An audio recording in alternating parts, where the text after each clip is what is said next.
The Buddha taught that understanding is more important than believing, and that enlightenment doesn't come in the form of grace from a divine power, but as a result of man's own efforts to understand the teaching. Here the monks are performing a ceremony for a couple who've recently been married. The groom was once a monk himself. There's no dishonor in having disrobed, since Buddhists accept that all states are subject to change.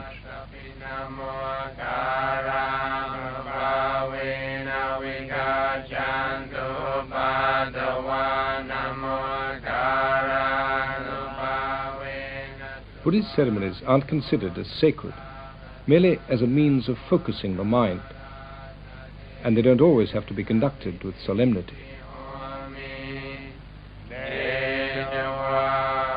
At the end of the ceremony, they tie a thread as a gesture of good luck. Even the cat benefits from the ritual sprinkling. When I was asked to come to England, people would say, are you going to wear those robes? They'll only repel people. People will think you're some kind of hippie or freak, and that it will not help Buddhism at all. You should dress for the particular cultural setting you're going to. And then we reflected on this for a while, and we thought, but yet this is only a matter of opinion. It has to be tried first, because symbolically these robes have a tremendous amount of value, and the color, the shaven head, and all these are symbolic of those who leave the home life to the homeless life. Like shaving the head is a way of saying I'm giving up the worldly life, because hair can be a great sign of vanity and attraction. But we're not here to criticize or to fault find with the society, but to show by our own example a way that is possible to live in this society without being caught in the foolishness of it. The main problem when one religion tries to understand another is the lack of a common vocabulary. This is what the local clergymen hoped to find. They showed the monks around a former Christian priory, which seemed a suitable setting for a metaphysical discussion. What I'm worried about is that we don't seem to have a word which we can both use to describe what we're seeking.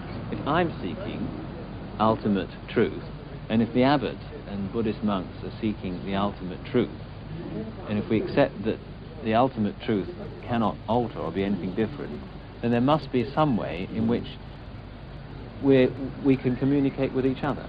The world will separate us, right? He's a Buddhist, I'm a Christian.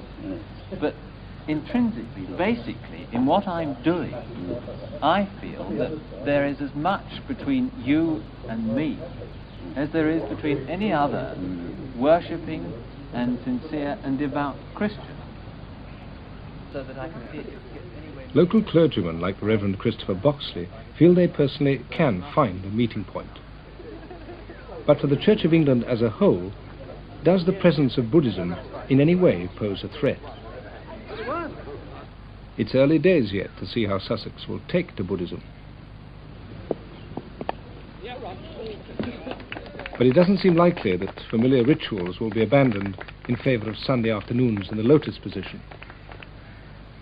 By comparison with the active pursuits of rural Sussex, Buddhist meditation might seem a rather passive and therefore unrewarding pastime. The monks don't condemn the active life, but their hope is to demonstrate to their neighbours that the most effective actions come from a still mind, and that the path to the still mind is meditation. The Buddha said, when a man attains wisdom through the teaching, he becomes serene and at peace, like a lake which is deep, clear, and still. All this can never be fully understood if all we do is talk about it. Just as we can never know whether an apple tastes sweet or sour, unless we actually taste it for ourselves.